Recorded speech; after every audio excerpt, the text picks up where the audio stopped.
시청자 여러분 안녕하십니까? 국정의 바른 소리를 전합니다. 8월 5일 월요일 KTV 대한뉴스 시작합니다.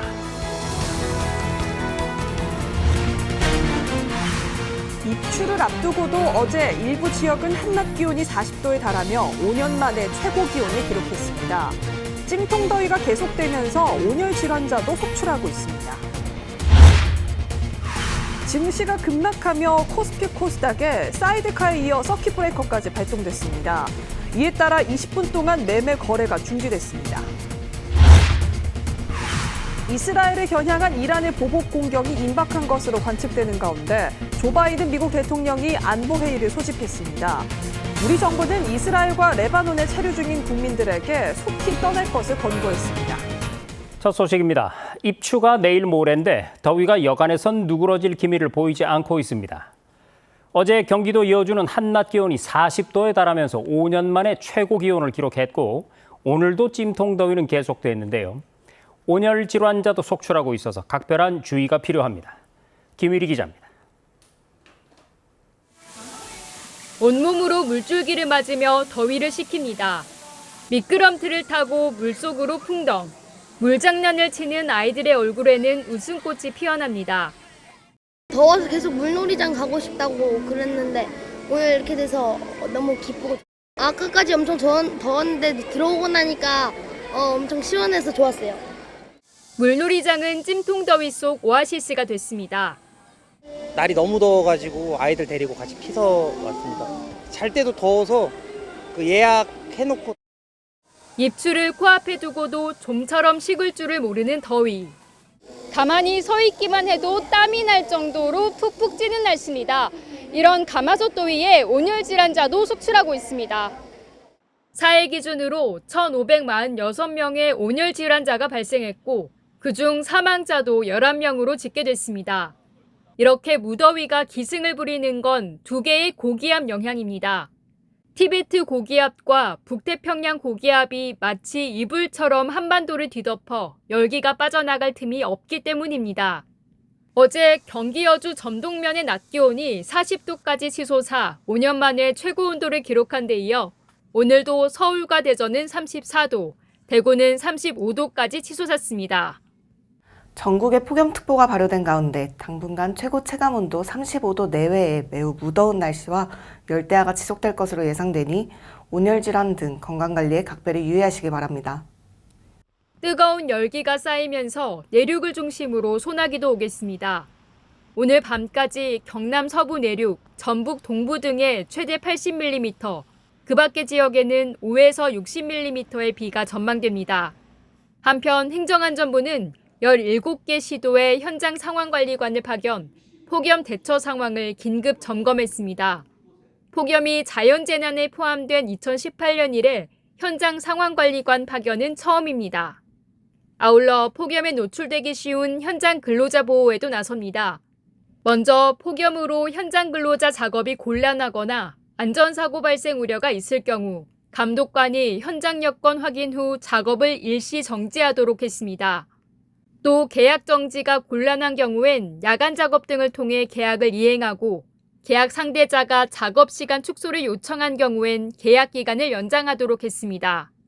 정부는 폭염에 취약한 어르신을 대상으로 안전 확인을 강화하고 무더운 시간대 농작업을 자제할 것을 강조했습니다. KTV 김유리입니다. 자, 그런데 형편이 어려운 저소득 가구나 사회복지시설은 폭염에 속수무책인 경우가 많습니다. 정부가 해마다 고효율 냉방기기 설치를 지원하고 있는 이유인데요. 올해도 약 1,000억 원을 투입해서 저소득층 18,000가구와 복지시설 500곳에 냉방을 도왔습니다. 윤현석 기자의 보도입니다. 서울에 위치한 아동보육시설. 미취학 아동부터 고등학생까지 모두 50여 명의 아이들이 지내고 있습니다. 이 시설은 냉방기기가 노후화되면서 매 여름 무더위와 싸워왔는데요. 올여름을 앞두고 에어컨을 교체하면서 더위에 대한 걱정을 한시름 놓았습니다.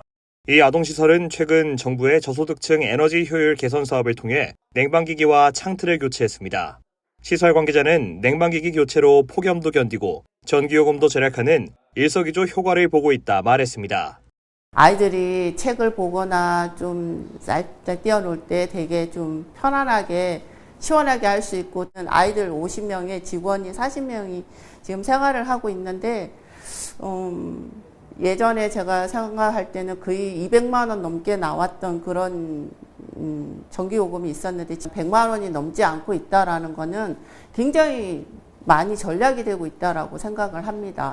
산업통상자원부는 취약계층 가구와 사회복지시설을 대상으로 지난 2007년부터 저소득층 에너지 효율 개선 사업을 시행 중입니다. 올해는 1,057억을 들여 저소득층 18,000가구와 500개의 사회복지시설에 냉방기기를 설치했습니다. 정부는 에너지 효율 개선 사업 외에도 취약계층이 안전하게 여름을 날 수 있도록 지원에 나섰습니다. 기초생활수급자와 차상위 계층 중에 에너지 취약계층에 대해서는 에너지 바우처를 지급을 하고 있습니다. 에너지 바우처는 작년에 비해서 10,000원 올린 하절기에 53,000원까지 평균적으로 지원을 하고 있고요.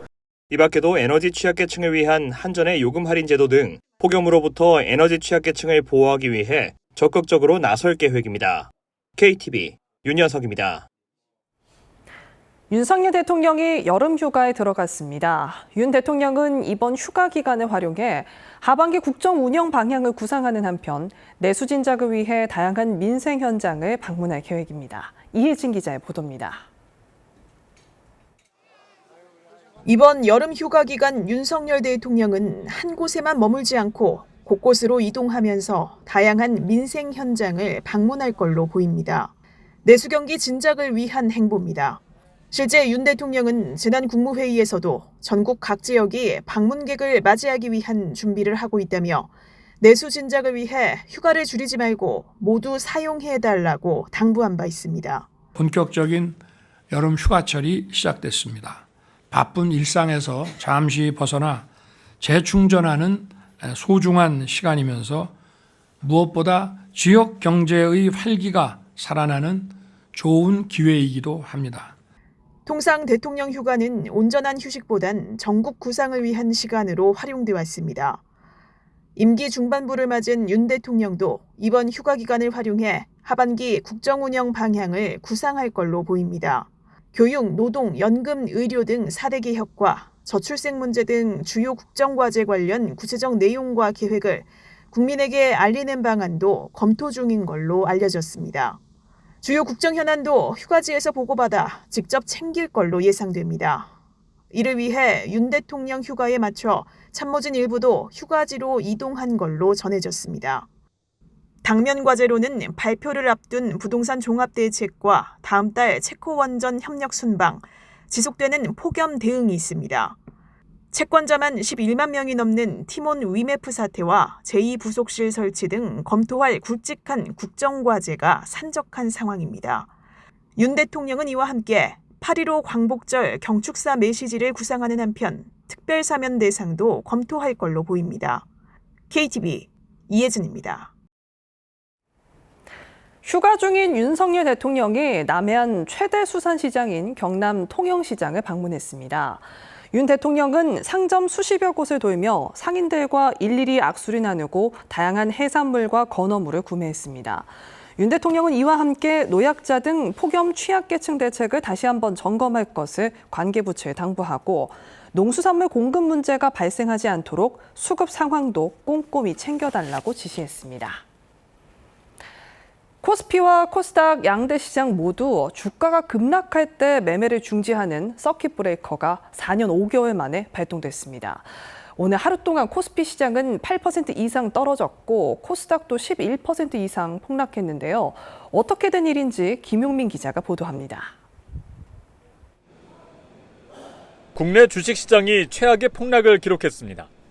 코스피는 8.77% 내린 2,441.55에 코스닥은 11.30% 내린 691.28에 거래를 마쳤습니다. 시장에서는 사이드카와 서킷 브레이커가 발동됐습니다. 사이드카는 5% 넘게 급락할 경우 발동돼 프로그램 매도 효과가 일시 효력 정지됩니다. 서킷 브레이커는 1단계에서 3단계로 발동되는데 1단계의 경우 주식시장에서 지수가 전거래일 종가보다 8% 이상 내린 상태가 1분 이상 지속되면 발동됩니다. 이후 모든 거래는 20분 동안 중단됩니다. 두 시장에서 서킷 브레이커가 발동된 건 2020년 3월 19일 이후 4년 5개월 만입니다. 미국발 경기 침체 우려와 중동의 불안이 겹치면서 글로벌 금융시장의 불확실성이 커진 데 따른 것으로 해석됩니다. 뉴욕 증시도 이틀 연속 큰 폭 하락했고 아시아 주요 증시도 크게 흔들렸습니다. 최상목 경제부총리는 5일 열린 기재부 확대 간부회의에서 미 경기 둔화 우려로 글로벌 변동성이 확대됐다며 24시간 모니터링 체계를 유지해달라고 당부했습니다. 이어 필요시 상황별 대응 계획에 따라 긴밀히 공조하라고 지시했습니다. 이에 앞서 정부는 관계기관 합동 컨퍼런스 콜을 열고 향후 대응 방향을 점검했습니다. KTV 김용민입니다. 이스라엘을 겨냥한 이란의 보복 공격이 임박한 것으로 관측되는 가운데 조 바이든 미국 대통령이 중동 정세를 논의하기 위해 안보회의를 소집했습니다. 우리 정부는 이스라엘과 레바논에 체류 중인 국민들에게 속히 떠날 것을 권고했습니다. 김연아 기자입니다. 지난달 31일 이란의 수도 테헤란에서 팔레스타인 무장정파 하마스의 최고 정치 지도자 이스마일 하니에가 암살됐습니다. 이란과 하마스는 이스라엘을 배후로 지목하고 보복을 공언했습니다. 이스라엘은 우리를 겨냥한 어떤 공격이든 막대한 대가를 치를 것이라며 맞대응 의지를 강조했습니다. אנחנו ערוכים לכל תרחיש, הן בהגנה והן בהתקפה.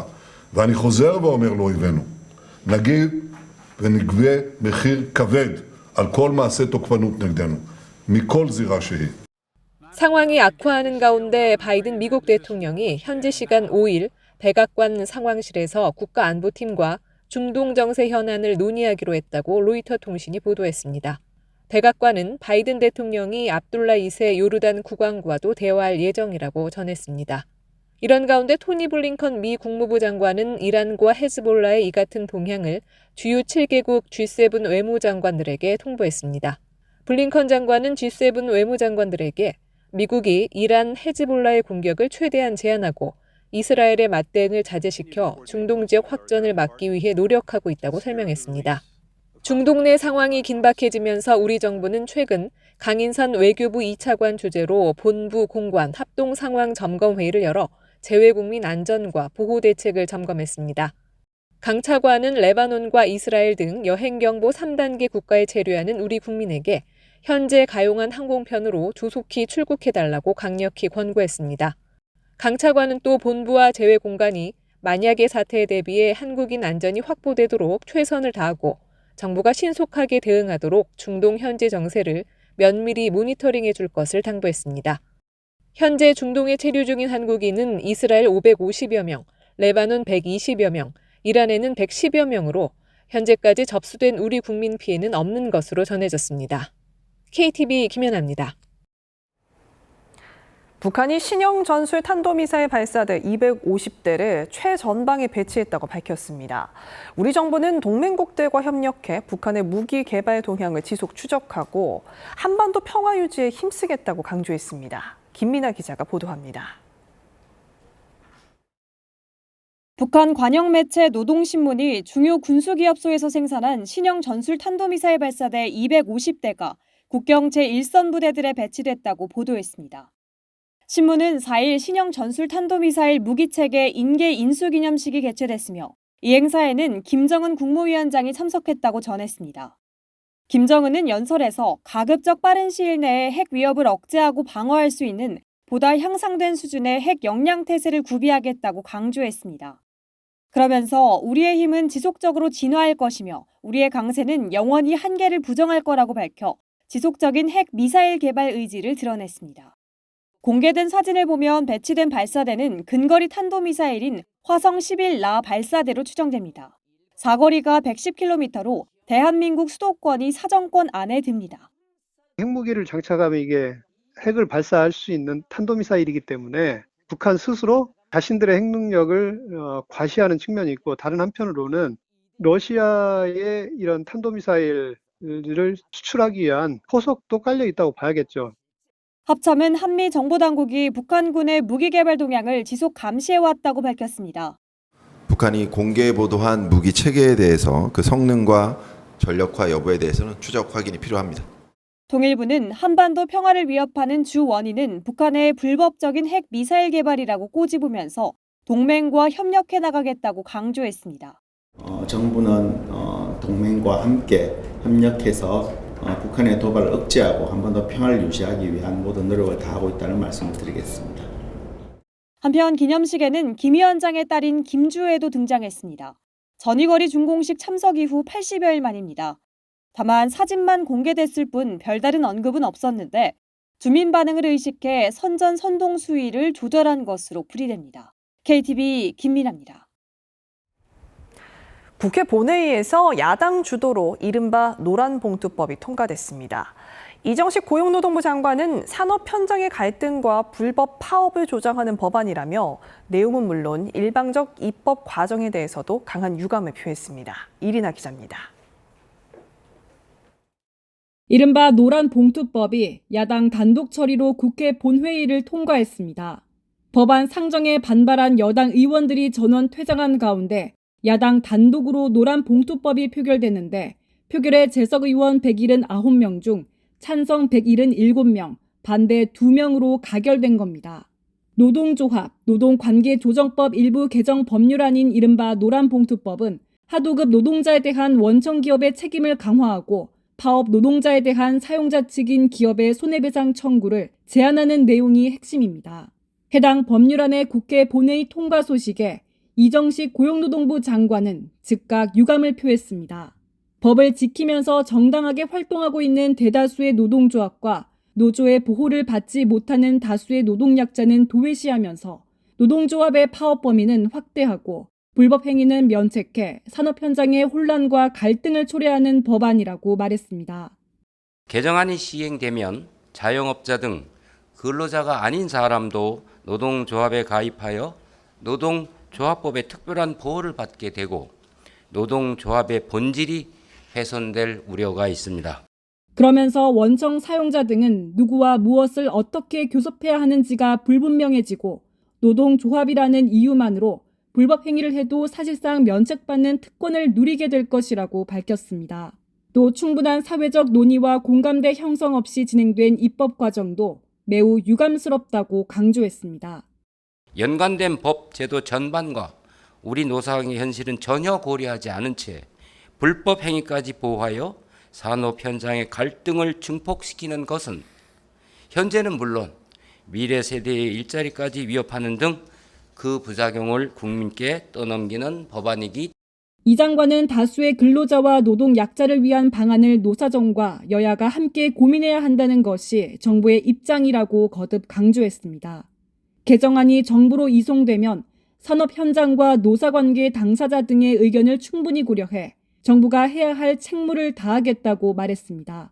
KTV 이리나입니다. 정부는 가뭄으로 피해가 지속되고 있는 짐바브웨와 잠비아, 말라위, 나미비아 등 남부 아프리카 4개국에 300만 달러 규모의 인도적 지원을 제공한다고 밝혔습니다. 남부 아프리카 지역은 최근 극심한 가뭄 발생으로 수백만 명이 기근과 영양실조에 처하면서 국가 재난사태 등 비상사태를 선포했습니다. 정부는 이번 지원이 피해 지역의 위기 완화에 기여하기를 기대한다고 밝혔습니다. 내년도 최저임금이 시간당 1,030원으로 확정 고시되면서 사상 처음으로 최저임금 만원 시대를 맞게 됐습니다. 정부는 현장에서의 안착을 위해서 적극적인 홍보를 해나가는 한편 이달 중에 논의체를 구성해서 최저임금 제도의 개선에도 나서기로 했습니다. 김현지 기자의 보도입니다. 고용노동부가 5일 내년도 최저임금을 시간당 1,030원으로 확정해 고시했습니다. 올해 최저임금 9,860원보다 170원 오르면서 최저임금 제도 시행 37년 만에 처음 10,000원을 돌파했습니다. 이를 주 40시간 근무 기준으로 환산하면 월급은 209만 6,270원입니다. 업종별 구분 없이 모든 사업장에 동일한 최저임금이 적용됩니다. 고용노동부는 최저임금안을 고시한 뒤 지난달 29일까지 이의제기 기간을 운영했는데 노사단체 이의제기는 없었습니다. 2020년 이후 4년 만입니다. 정부는 내년도 최저임금이 현장에 안착할 수 있도록 적극적으로 홍보하고 사업장에 대한 교육과 근로감독 등을 추진할 계획입니다. 최저임금 제도 개선에도 나섭니다. 이정식 고용노동부 장관은 이달 중 분야별 전문가 등으로 이뤄진 논의체를 구성해 최저임금 결정 체계 등에 대한 논의를 본격적으로 시작하겠다고 밝혔습니다. 현재 최저임금은 근로자위원과 사용자위원, 공익위원 각 9명으로 이뤄진 최저임금위원회에서 결정합니다. 위원회 안팎에서 최저임금 결정 방식에 대한 문제가 계속 제기됐는데 명확한 근거 없이 노사가 흥정하듯 최저임금을 결정하고 이 과정에서 정부가 임명한 공익위원이 결정적인 영향력을 행사할 수밖에 없다는 지적이 반복돼 왔습니다.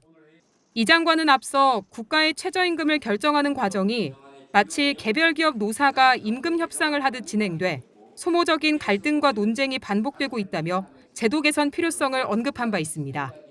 정부는 이달 논의체를 구성해 현장 의견들을 세심히 수렴하며 방안을 마련해 나가겠다고 밝혔습니다. KTV 김현지입니다.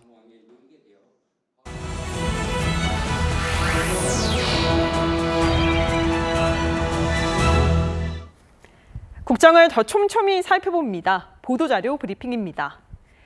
8월에는 농촌 투어 패스로 친환경 여행을 떠나보면 어떨까요? 이번 달부터 강원 삼척, 횡성, 충북 단양, 제천 등 23개 기초지자체가 방문객들에게 여행 경비를 지원합니다. T1이 고 앱을 통해 농촌 투어 패스 상품을 구매할 경우 최대 10,000원까지 버스 요금을 할인받을 수 있고 지역 관광 자원을 결합한 여행 상품을 구매할 경우에는 최대 3만 원까지 할인받을 수 있습니다. 또 코레일 앱에서는 다시 있는 대한민국 지역사랑 철도 여행 상품을 통해 왕복 승차권을 10% 할인된 가격으로 구매할 수 있는데요. 8월 출시 기념으로 방문객 대상 경품 추첨도 진행한다고 하니까 농촌 투어 패스 누리집에서 확인해 보시기 바랍니다. 등록 의무 대상인 반려견을 아직 등록하지 못했다면 늦어도 9월 30일까지는 꼭 자진 신고해야겠습니다. 농림축산식품부가 9월 30일까지 반려견 등록 자진 신고 기간을 운영하고 이후 10월 한 달간 집중 단속을 실시합니다. 반려견 등록은 각 지자체에서 지정한 동물병원, 동물보호센터, 동물 판매업소에서 손쉽게 진행할 수 있는데요. 등록 이후 소유자나 반려견의 정보가 변경된 경우에도 정부 24 등을 통해 변경 신고해야 합니다. 10월부터는 의무 위반이 적발되면 100만 원 이하의 과태료가 부과된다는 점 기억하시고 소중한 반려견을 지키기 위한 반려견 등록에 적극적으로 참여해 주시면 좋겠습니다. 요즘은 일회용 컵보다는 텀블러나 다회용 컵이 대세죠. 환경부가 광화문, 남대문 일대 에코존에서 개인컵, 다회용 컵 사용을 유도하고 일회용 종이컵, 플라스틱 컵을 회수하는 시범 사업을 진행합니다. 시범 사업 참여를 신청한 42개 커피 전문점에는 별도의 표식이 있는 일회용 컵이 제공되며 매장별로 일회용 컵 회수함이 설치되는데요. 버스 정류장 등 에코존 내 길거리 30개소에도 일회용 컵 전용 회수함이 설치됩니다. 회수된 일회용 컵은 의류용 섬유, 화장지 등으로 재활용될 예정입니다. 환경부는 일회용 컵도 회수만 잘하면 귀중한 순환 자원이 될 수 있다며 관련 사업을 계속 발굴하겠다고 밝혔습니다. 지금까지 보도자료 브리핑이었습니다.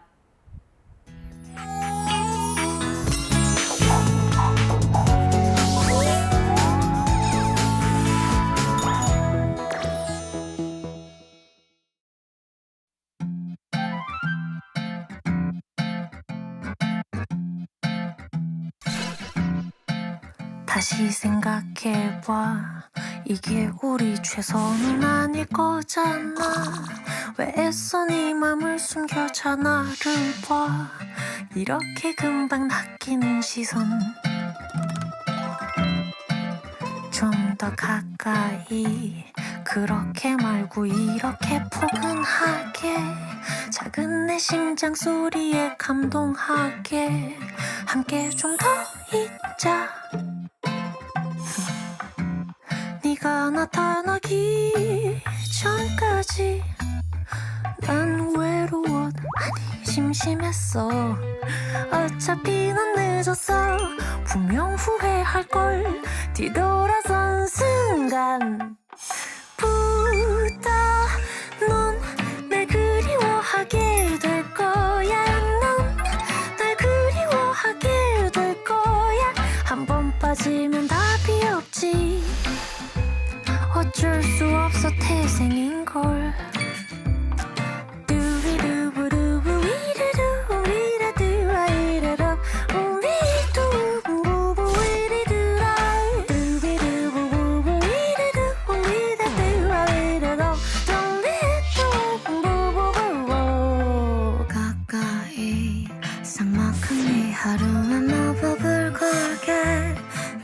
그 이유는 잘 모르겠는데 다 난리 나던데 너가 버린데도 괜찮아 나 좋다는 인간들이 널렸음 아쉬울 게 뭐 있어 너만 손해인걸 뒤돌아선 순간 부터 넌 날 그리워하게 될 거야 넌 날 그리워하게 될 거야 눈 마주치면 게임 끝이지 어쩔 수 없어 태생인걸 두비루루루 부비루두 우이라도 와리라도 옴디리도 위본 부부바리루라 두비두비두 우이라도 우이라도 와이라도 두비두 부부위리루라 넌 날 그리워하게 될 거야 넌 날 그리워하게 될 거야 넌 날 그리워하게 될 거야 넌 날 그리워하게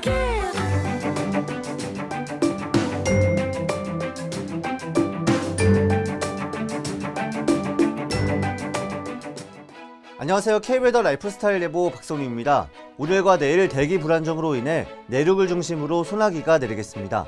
먼저 오늘 밤까지 5에서 40, 많게는 60mm 이상 소나기가 지나겠는데요. 한번 내릴 때 강하게 내리겠으니 시설물 관리와 안전사고에 주의하시기 바랍니다. 내일은 중서부 지방은 오전에, 그 밖에 내륙에는 오후에 소나기가 오겠습니다.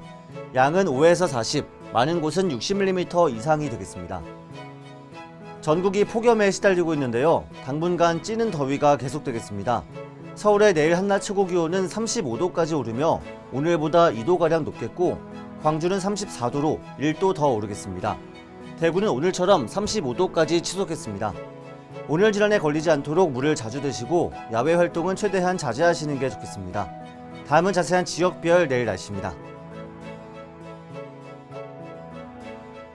중부지방 구름 많은 가운데 아침에 소나기가 지나겠습니다. 춘천과 세종 25도, 수도권은 27도 내외로 열대야를 보이겠고 한낮에는 서울 35도, 대전과 청주 34도까지 오르겠습니다.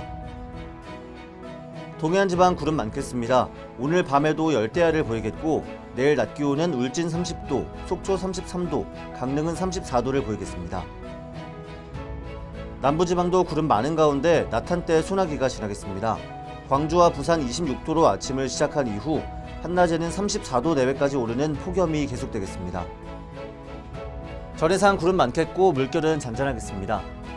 당분간 내륙에 소나기가 자주 지나겠고 목요일에는 중서부 지방에 비가 오겠습니다. 금요일부터는 전국 하늘에 구름만 많겠습니다. 날씨였습니다. 네, KTV 대한뉴스 오늘 저희가 준비한 소식은 여기까지입니다. 시청해주신 여러분 고맙습니다.